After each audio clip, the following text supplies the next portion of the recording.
Welcome back to another anime reaction. Today we're going to be watching and reacting to My Hero Academia Season 7, Episode 14, titled Together with Shoji. So after last week where we got to watch a cool fight between Shigaraki and Deku, where we got to see a new quirk from One For All, which was awesome to finally see it. Now we're probably jumping into whatever happening with Spinner after the last episode, because they kind of focused on him as the episode ended. So with that, let's jump into the reaction part of this video, but don't forget to stick around to the end where we do a review breakdown as well.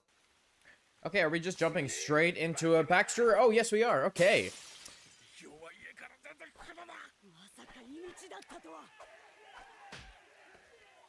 Wow. Wow. The discrimination against heteromorphs is absolutely insane. It's not their fault their quirk turned them into this.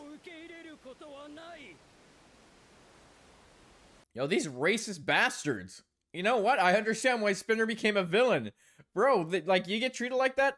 Fuck the world. Like, burn it all to the ground.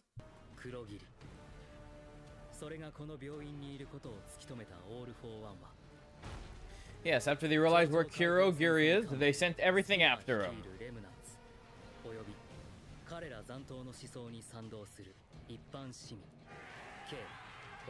15,000 people in strong.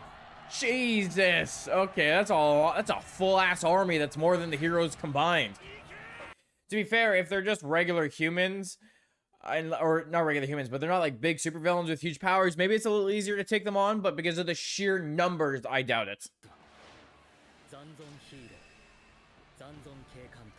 Okay, we'll be getting a mix of yeah, okay, number 200 heroes. 15,000 versus 200.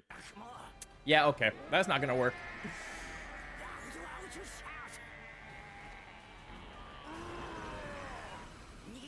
Yo, bro really just took that.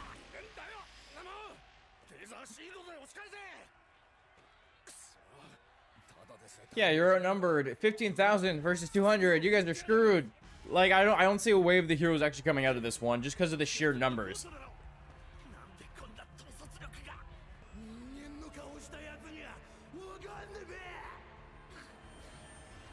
They're all fueled by the hatred of being discriminated against. This is a fight for rights at this point. Like, this is a civil movement in a way. Like, it's kind of funny how you have all these big villain things going on, but these guys just want to be accepted, and they're just used to being called scum because they don't look human.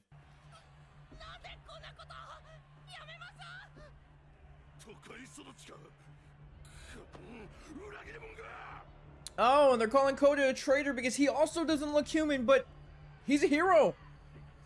Jeez, and a city kid. I guess anyone who lives in the outskirts of Japan is seen more as discrimination than the city, because the city's probably more used to it than like the small towns out in the middle of nowhere. But still, it's bad.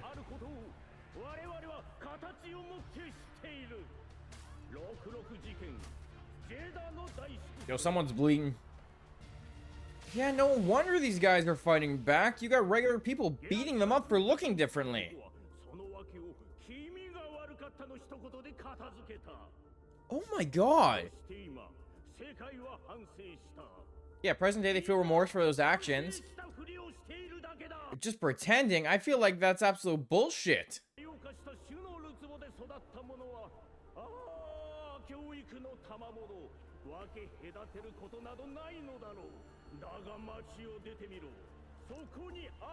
Okay, so what I'm saying is you live in the city, you know, there's less discrimination, but as soon as you leave it, it's discrimination city. Everywhere is calling you a creep and not liking you.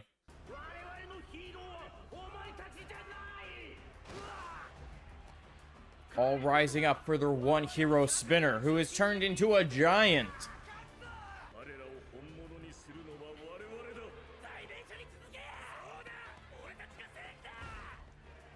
Yo, Spinner, I think, might have slowly lost his mind, because he looks like a mindless monster at this point. Oh, it keeps going blank. Okay, they're taking away his humanity.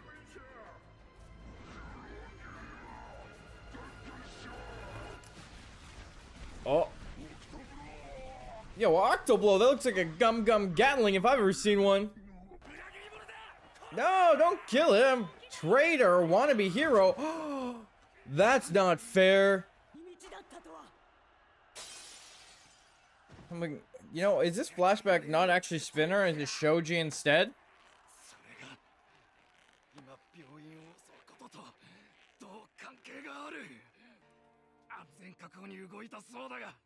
Yeah, protect the innocent people first. And they're not, they have nothing to do with anything. They're just trying to heal and survive. It was Shoji's backstory. He was discriminated on, but he became a hero.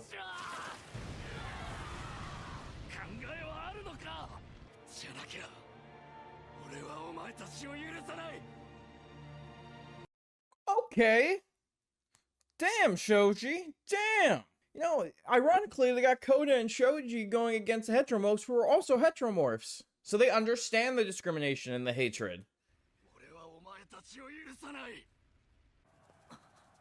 Well, maybe, okay, you know, Shoji maybe a little bit more than Koda, depending on where they grew up, but Shoji looks like he definitely dealt with it.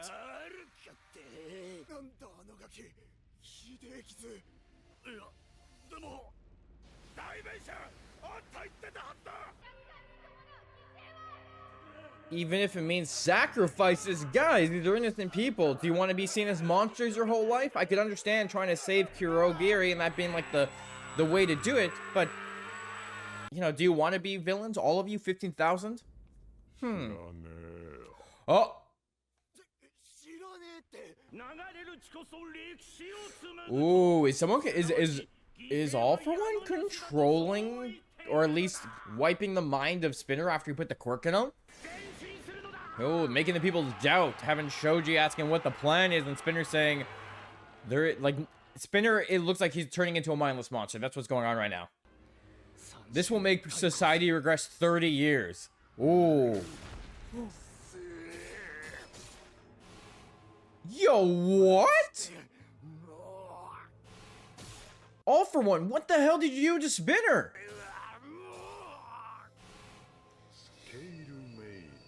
Yo, he gave him 2 quirks, body bulk, and skill mill? Oh, shit. Yo, this is how people die, though, All For One. You don't care. He doesn't care. He'll sacrifice them any day. Buddy really turned into a hulking monster now with armor. Oh, my God.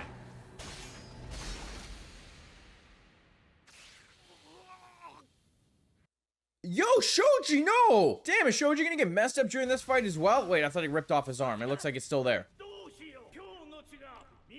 Why do I feel like this guy has the quirk to rally people and get them all to join his side? Oh shit, is Koda about to evolve?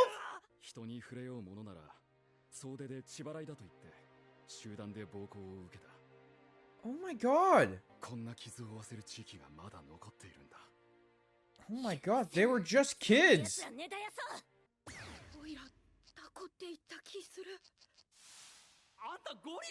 Yo, Mineta feeling slightly bad? God damn. Oh, excuse me, what?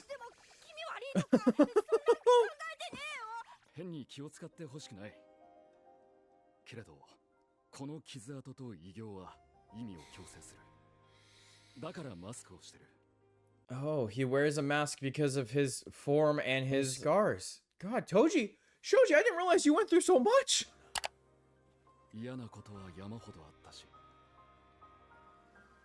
I always wondered why he wore a mask, and now it kind of makes sense now.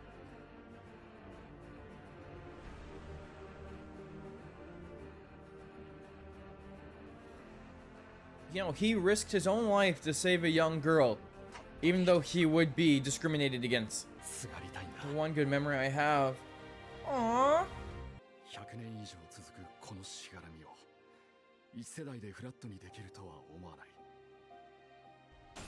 They cannot be broken in one generation.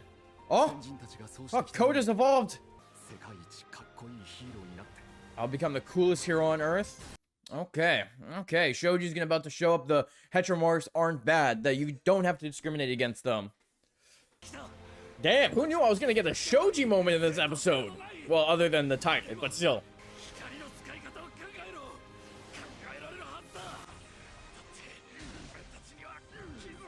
Dude going toe to toe with a giant ass Spinner. Look, I like how Shoji's yelling is making the heteromorphs think a little bit more, making them realize that maybe they're in the wrong here. Yeah, you were crushed by society a long time ago. Doesn't mean you need to still be crushed by society today. Oh, okay. Damn, Koda.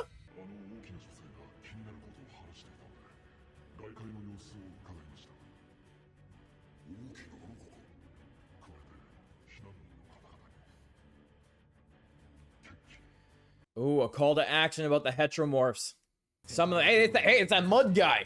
Hey, it's that mud guy from like the very first episode of the season, of the show.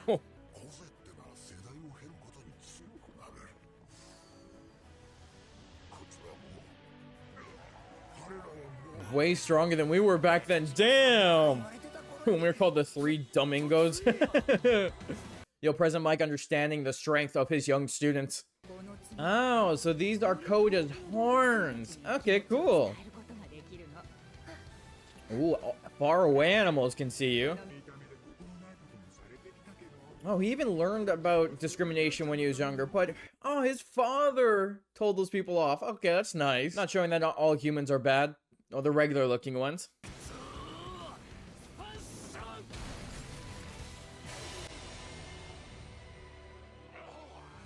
Okay. Oh, damn. You know, I'm a sucker for the hero moments, and this is some pretty big ones in this episode. It's all about discrimination, and I like that. Just showing how people rise up past it. What do you want to protect? Don't let them take advantage of your scars. Look at that, coming from someone who was hurt as a child, using his pain to make him a better person rather than focusing on that rage and anger.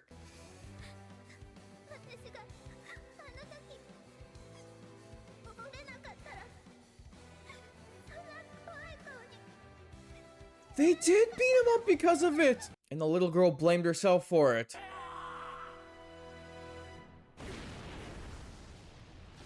The words of a true hero don't turn into people who just want revenge.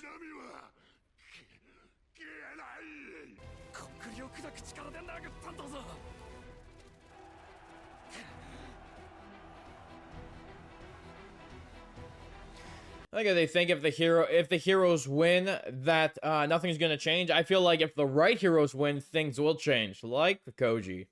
Like Shoji. Hey, put that gun away.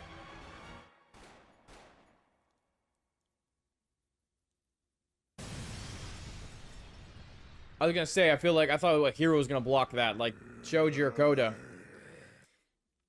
Oh, okay, we're done that episode. Cool. I thought they were gonna beat the villains this episode, but I guess it does make sense to be like a two-parter. Like I said, I wasn't expecting Shoji to get some pretty good damn moments in this episode, but I really like how they played this. This is actually one of the more impactful episodes of the season because of their focusing on the discrimination and how the heteromorphs have been discriminated on. So I really like what they showed in this episode, and I thought they did a really good job with it.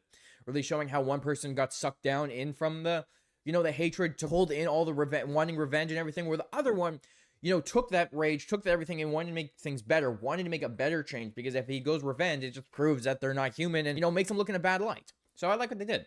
But before we jump too far into it, if you like this reaction, hit the like button, hit the subscribe button. It helps out the channel a lot, and you get to stay up to date with all my anime reactions and breakdowns. Now with that, let's jump into the review breakdown part of this video. This episode did such a good job with just showing the discrimination and how people go into different paths. One grows to try to change it in a positive light, where the other ones just regress and hate and focus on the hatred. So I think this was a very big episode for just that, just showing how these people are with racism and discrimination. Like, they show that these people are mad, they're pissed because of how they've been treated. All they can focus on is the revenge they want to get on people who treated them poorly, and they don't think about how they could change the world for the better by, you know, maybe not overlooking it, but trying to change people's perspectives in a positive light.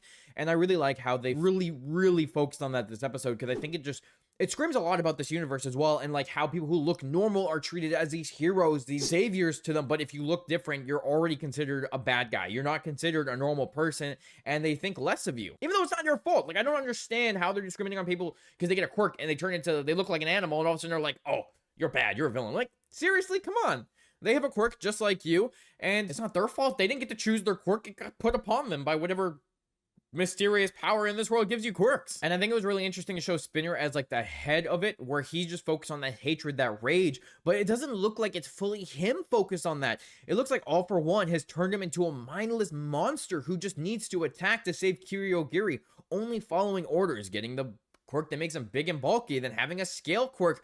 Like, these things is what makes it look like All For One is made him focus on that rage and hatred, because Spinner didn't always seem all bad. He seemed generally okay. He feels like he was always different from the rest of them, and it's really interesting to see where he's going from, because he deals with a lot of the discrimination. Now he's just focused on the hatred, and he even screams that in this episode. And then you have all the other heteromorphs who are also following him, and having the one spider guy talking in the background, you know, amping them up, being like, you know, we have to take it back. We have to have sacrifices in order to have our movement to go forward. But like Shoji said, if they do this, they're regressing like 30 years, and it's just going to set them back, because they're going to look like the monsters. They're going to look like the villains. You have 15,000 of them riling up and getting revenge for something they don't really need to be doing. They're not doing anything the right way, and it's really shown that Shoji is like the shining light. He's the hero who was discriminated on. He was looked down on. He was given scars by people, but instead of going back for revenge, instead of focusing on the hatred, he looked to the positive side. He wanted to make a change. He wanted to become a hero, to show that heteromorphs aren't bad, and that they can be heroes, and that,